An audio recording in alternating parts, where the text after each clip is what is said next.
Hello दोस्तों, स्वागत है आपका अपना YouTube channel black book race में। ये है ईडीएम का पार्ट 23 वीडियो। ठीक है, और हम लोग कर रहे हैं एक्सरसाइज 4 को कंप्लीट। एक्सरसाइज 4 चल रहा है अपना। ठीक है, तो आइए, कुछ क्वेश्चन रह गया था, हम लोग क्वेश्चन नंबर 30 तक कंप्लीट किए थे। एक्सरसाइज 4 में हम लोग क्वेश्चन नंबर 30 तक कंप्लीट कर लिया था। अब ये क्वेश्चन नंबर 31 आपके सामने है। चलिए इसको याद करते हैं। ठीक है, ईडीएम याद करना थोड़ा टफ होता है यार, लेकिन मैं जिस तरीके से याद करवाता हूँ, यदि आप उस तरीके से यकीनन, है ना, ईमानदारी पूर्वक काम करते हो तो पक्का ये आपको याद हो जाएगा और सदा के लिए याद हो जाएगा। ठीक है, तो 31 नंबर क्वेश्चन को याद करते थे। लिव, यहाँ क्या है? लिव। लिव मीन्स क्या होता है? रहना होता है। क्या होता है? लिव मतलब क्या होता है? रहना। हैंड का मतलब क्या होता है? हाथ होता है। माउथ का मतलब मुंह होता है, तो जानते हैं आप। ठीक है, तो रहने के लिए, यानी कि रहने के लिए, जिंदा रहने के लिए जो आदमी क्या करता है? फ्रॉम मतलब से, फ्रॉम मतलब से, और हैंड मतलब हाथ, टू मतलब तो या मुंह, है ना, इस तरीके से माउथ। तो जो आदमी, या फिर इतना ही याद रखते हैं हम लोग। ठीक है, मैं सबको एक बार पहले इरेज कर लेता हूँ। ठीक है, चलिए। लिव मतलब रहने के लिए, जो आदमी रहने के लिए हाथ और मुंह दोनों चलाता है, हाथ और मुंह दोनों मारता है ना, हाथ और मुंह दोनों मारता है। जो आदमी रहने के लिए, जिंदा रहने के लिए, जो आदमी जिंदा रहने के लिए, लिव मतलब क्या है? रहना या जिंदा रहना। जो आदमी जिंदा रहने के लिए हाथ, हैंड मतलब क्या है? हाथ और मुंह दोनों मारता है, हाथ और मुंह दोनों मारता है। मतलब कि बहुत ही मुश्किल से गुजर बसर करना, बहुत ही मुश्किल से गुजर बसर करना। जो आदमी रहने के लिए, सिर्फ रहने के लिए धरती पर, है ना, धरती पर एग्जिस्ट करने के लिए अपना, है ना, हाथ, सिर्फ रहने के लिए क्या करता है? हाथ और मुंह मारता है। मतलब यानी कि जहाँ तहाँ हाथ और मुंह मारता है, इसका मतलब यह है कि मुश्किल से वो क्या कर रहा है? गुजर और बसर कर रहा है ना, मुश्किल से गुजर बसर करना। लिव मतलब रहना, और हैंड और माउथ, हैंड और माउथ जो हाथ और मुंह दोनों मारता है ना, रहने के लिए, क्या करने के लिए? सिर्फ रहने के लिए। मतलब उसका हाथ बहुत ही तंग है, वो मुश्किल से क्या कर रहा है? गुजर बसर कर रहा है। मतलब to have enough money to live on and nothing extra, यानी कि जिसके पास एक्स्ट्रा नहीं है, जिसके पास एक्स्ट्रा नहीं है, सिर्फ रहने के लिए ही है, सिर्फ रहने के लिए ही है, सिर्फ खाने के लिए ही है ना? तो उनके लिए इडियम आता है live from hand to mouth, यानी कि जो रहने के लिए हाथ और मुंह दोनों मारते हैं, मतलब बहुत ही मुश्किल से गुजर बसर करना इसका मतलब होता है। ठीक है, नेक्स्ट इडियम को देख लेते हैं हम लोग। On and on, on and on मतलब सिर्फ चालू ही चालू, मतलब क्या है? नियमित रूप से चालू ही रह जाना, चालू ही छोड़ देना। ऑन मतलब चालू, ऑन मतलब चालू, मतलब चालू चालू मतलब लगातार चालू, रेगुलरली। ठीक है, तो काफी सिंपल था। चलिए, क्वेश्चन नंबर 33 को याद करते हैं। कैसे याद करेंगे? गणेश का मतलब होता है GNAS, इसका मतलब होता है, इसको लिखते हैं GNASH। गणेश का मतलब होता है घिसना या पीसना, घिसना, घिसना, है ना, घिसना। अब ये लड़की नंगी है, ठीक है, ये अपना टॉवेल मांग रही है किसी से। ठीक है, टॉवेल मांग रही है किसी से, और जिससे ये टॉवेल मांग रही है, सुनिएगा ध्यान से, ये जिससे टॉवेल मांग रही है वो दे नहीं रहा है इसे। ठीक है, तो ये देख रहे हो, दांत पर दांत दबा करके, कस के एकदम, है ना, दांत को घिस करके, है ना, घिनस करके, यानी कि घिस करके, दांत को घिस करके, यानी अपनी दांत को घिस करके बोलती है कि देता है या नहीं, कि मैं आऊं तुम्हें पीटने के लिए। ये दांत पीस कर कहती है, दांत पीस कर बोलती है ये, कि तुम मुझे टॉवेल देते हो या नहीं। मतलब घनस योर टीथ, मतलब अपनी दांत को वो क्या करती है? पीसती है। क्या करती है? पीसती है, घिसती है ना, पीसना, पीसना भी कह सकते हो, है ना, पीसना मत, पीसना या घिसना। ठीक है, पीसना या घिसना इसका मतलब होता है। गनस का मतलब क्या होता है? पीसना या घिसना। गनस योर टीथ मतलब ये लड़की जो है अपनी दांत को, अपनी दांत को क्या करती है? पीसती है, मतलब अपनी दांत को पीस कर बोलती है ना, कि मुझे टॉवेल देते हो या नहीं, कि मैं बाहर आऊं तुम्हें बताने के लिए। ठीक ना, मतलब गुस्से में दांत पीसना, गुस्से में दांत पीसना, इसका मतलब क्या हो गया?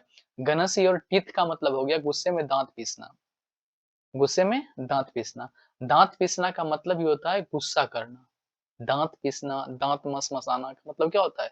गुस्सा करना। गनस योर टीथ मतलब अपनी दांत पीसना, मतलब गुस्सा करना। एक्सप्रेस एंगर, क्या करना? गुस्से को एक्सप्रेस करना, ठीक है, गुस्सा दिखाना। चलिए नेक्स्ट क्वेश्चन को देख लेते हैं। एचिल्स हिल, हिल मतलब क्या होता है? हिल मतलब पैर होता है, एड़ी होता है। हिल मतलब क्या होता है? एड़ी होता है। हिल मतलब क्या होता है? एड़ी होता है। और ए सी एच आई को याद रखेंगे, एचिल्स को याद रखेंगे, सिर्फ एचिस है।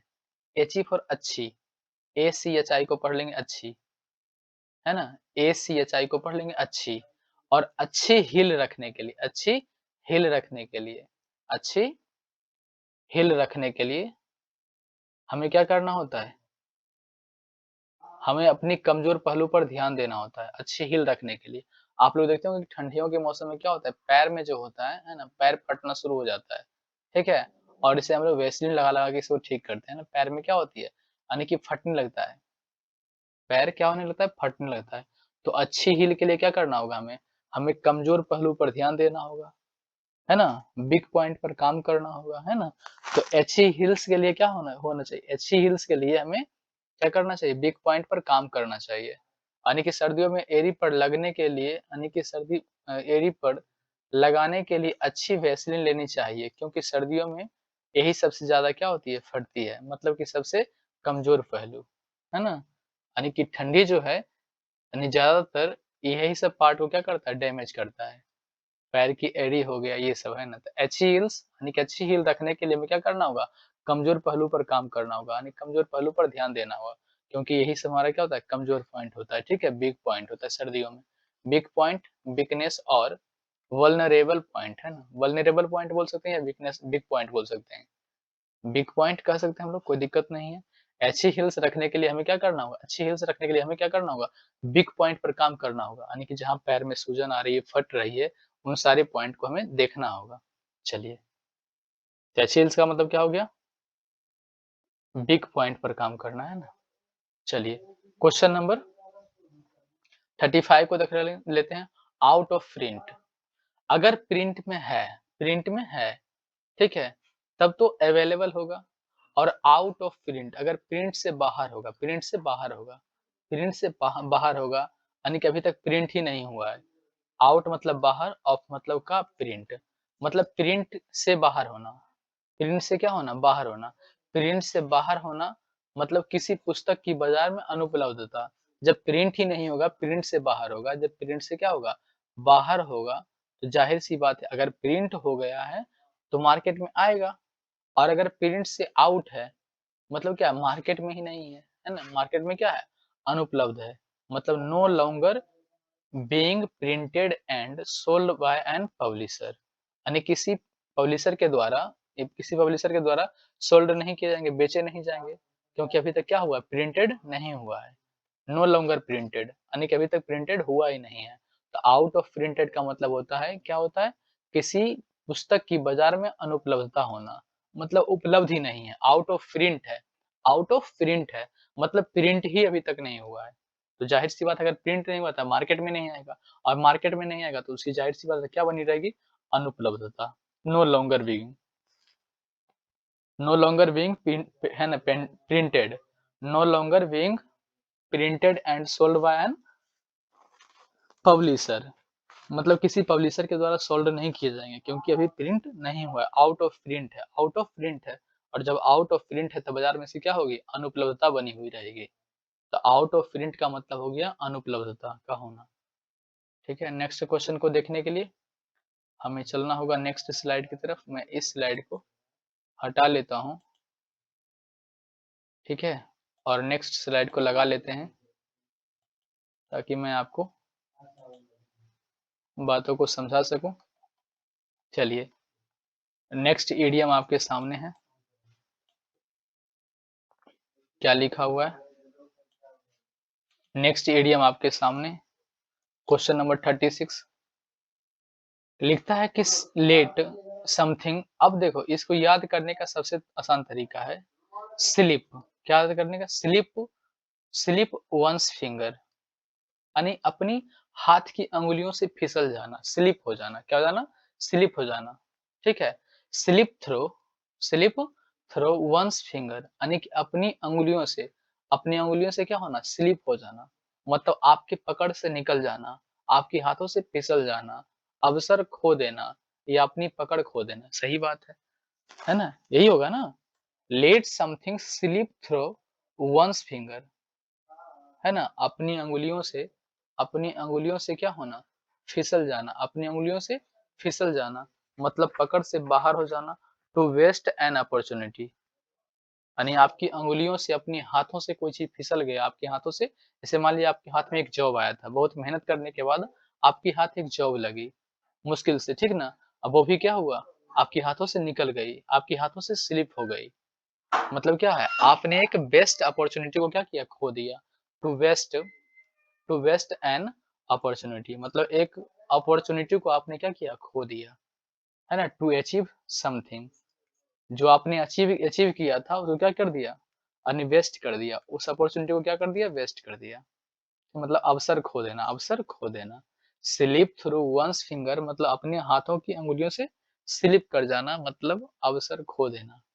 And to waste an opportunity to achieve something, जो आपने अचीव किया था उस चीज को गवा देना, इसका मतलब निकला। तो let something slip through one's finger का मतलब क्या हो गया? किसी चीज को हाथों से गवा देना। चलिए नेक्स्ट क्वेश्चन को देखते हैं हम लोग। क्वेश्चन नंबर 37 को देखते हैं। वन माइंड, है ना? वन माइंड, मान लीजिए घर में कई एक सदस्य है, घर में 10 कैंडिडेट हैं, ठीक है? और दसों का मत एक है ना? दसों का मत क्या है? एक है। मतलब ये दसों आदमी जो हैं वो एक तरह से सोचते हैं, मतलब सबका सोचने का तौर तरीका एकदम बिल्कुल एक लेवल का है, मतलब वन माइंड। कहने का मतलब आदमी तो 10 हैं, लेकिन माइंड जब लगाने की बारी आती है तो वो एक माइंड यानी कि एक तरह सोचते हैं, मतलब सर्वसम्मति। एनोनिमस का मतलब क्या होता है? सर्वसम्मति, मतलब सबका सहमति होना। वन माइंड का मतलब होता है सर्वसहमति होना, सबकी सहमति होना। चलिए नेक्स्ट क्वेश्चन को देख लेते हैं हम लोग। टर्न अ ब्लाइंड आई, है ना? Turn a blind I, blind का मतलब क्या होता है? अंधा, यानी अंधी आंख को मोड़ना। अंधी आंख को भी क्या करना? अंधी आंख को भी बंद कर लेना, टर्न कर लेना, मोड़ लेना। अंधी आंख को भी क्या कर लेना? मोड़ लेना। इसका मतलब होता है ध्यान नहीं देना, ध्यान नहीं देना। अब बताओ, एक तो अंधा है, ठीक है? दूसरी बात है अंधा होते हुए भी क्या है? मुड़ मुड़ गया, है ना? उन चीजों को देखने से, मतलब कि देखने, मतलब कि वो चीजों को नहीं देखना चाह रहा है। ब्लाइंड, पहले तो देखो, ब्लाइंड मीन्स अंधा, एक ब्लाइंड आई मतलब एक अंधी आंख, है ना? अब मान लो किसी किसी आदमी के पास अंधी आंख है, मतलब कि आंखें नहीं है, आंखें नहीं है, फिर भी वो टर्न कर लेता है, यानी कि मोड़ लेता है अपनी आंखों को, अपनी आंखों को मोड़ लेता है। मतलब मान लो कि वो बहुत ज्यादा मात्रा में वो उन चीजों को क्या कर रहा है? दरकिनार कर रहा है ना, ध्यान नहीं देना चाह रहा है, यानी अनदेखा कर रहा है। क्योंकि एक तो पहले ब्लाइंड था, अंधा था, अंधी आंखें थी, तो वो ऐसे भी उसको दिखाई नहीं दे रहा था, लेकिन अंधी आंखों को भी मोड़ लिया। इसका मतलब क्या है? उन चीजों को बिल्कुल पूरी तरीके से क्या कर दिया? अनदेखा कर दिया, मतलब टू इग्नोर्ड, है ना? Something that you know in is wrong, यानी कि to ignore something that you know is wrong, है ना? जिसको आप जानते हो कि वो क्या है? गलत है। आप जान रहे होते हैं कि वो गलत है, इसीलिए आप उस चीज को क्या करते हैं? इग्नोर करते हैं, है ना? इसीलिए अंधी आंखें भी क्या करती है? मोड़ लेती है, यानी कि अंधी आंखें भी मोड़ लेता है। अंधी आंखें मोड़ना का मतलब क्या हो गया? एक तो पहले अंधी आंखें, दिखाई नहीं देता, लेकिन अंधी आंखों को भी मोड़ लेना, मतलब आप जान रहे हो कि वो चीज गलत है ना? आप जान रहे हो कि वो चीज क्या है? गलत है, किसी भी चीज, कोई भी चीज गलत है, और इसलिए, है ना, आप उसको क्या कर रहे हैं? इग्नोर कर रहे हैं, ठीक है? मतलब कि एक्सट्रीमली इग्नोर, बहुत ज्यादा मात्रा में इग्नोर करना, ठीक है? उसी को कहते हैं टर्न अ ब्लाइंड आई। देखते हैं, जब भी उसका बच्चा कोई गलती करता है तो वो ऐसे मुड़ जाता है जैसे कि आंखों से अंधा हो, मतलब कि अनदेखा कर देता है ना? आंखों से अंधा हो गया हो, जबकि वो जान रहा है कि मेरा बच्चा क्या है? गलती किया है, फिर भी वो क्या करता है? अनदेखा करता है, ठीक है? तो टर्न अ ब्लाइंड आई का मतलब होता है अनदेखा करना। क्या होता है? अनदेखा करना, ठीक है? चलिए नेक्स्ट क्वेश्चन को देखते हैं। वी वर्ड्स अपार्ट, अपार्ट का मतलब होता है अलग, क्या होता है अलग, है ना? और वर्ल्ड से मतलब क्या है संसार, संसार से अलग दिखना, संसार से अलग होना, संसार से अलग होना मतलब बिल्कुल अलग, वेरी डिफरेंट, बहुत अधिक मात्रा में अलग हो जाना, है ना? एक होता है कि दुनिया में मतलब कि हम लोग दुनिया में हैं और कुछ काम होता है कि हट के करते हैं, तो कुछ काम होता है कि हम लोग अलग और हट के करते हैं, ठीक है? कुछ खास काम को करते हैं, ठीक है? और भी अच्छे-अच्छे लोग हैं, वो भी हमसे ज़्यादा अच्छा काम करते हैं और उनसे भी अच्छा लोग हैं करने वाले। लेकिन जो संसार से बिल्कुल हट कर सोचता है ना? जो संसार में एग्ज़िस्ट करता ही नहीं है, वर्ल्ड में एग्ज़िस्ट करता ही नहीं है, वैसी बातों को सोचता है, कल्पना करता है और बनाता है, दिखाता है, तो वो क्या हो जाएगा? बिल्कुल अलग हो जाएगा, वेरी डिफरेंट हो जाएगा। वी वर्ल्ड्स अपार्ट, है ना? मतलब संसार का अपार्ट का मतलब होता है अलग। है ना? यानी कि संसार से बिल्कुल अलग सोचना मतलब वेरी डिफरेंट। वो संसार में सबसे अलग ही काम करता है मतलब कि सबसे क्या है? भिन्न है, अलग है। ठीक है? चलिए, क्वेश्चन नंबर 40 देख लेते हैं। विद ओपन आर्म्स, है ना? मतलब खुली बाहें रखना। जब आप अपनी गर्लफ्रेंड से मिलने जाते हो, तो वो इसी तरीके से अपनी बाहों को फैला कर रखती है, नहीं? देखो कैसे? देख रहे हो? इनका एक हैंड ये रहा और दूसरा यहाँ रहा, है ना? अपनी बाजू को फैलाई हुई हैं। ओपन आर्म्स का मतलब होता है खुशी-खुशी से गले लगाना या स्वागत करना, है ना? ओपन आर्म्स का मतलब होता है ओपन आर्म्स का मतलब होता है सिर्फ़ इतना याद रखेंगे, ठीक है? ओपन आर्म्स से ही मतलब है ना बातें क्लियर हो जाएगा। ओपन आर्म्स का मतलब भी है ना इतना से ही ये इडियम याद हो जाएगा।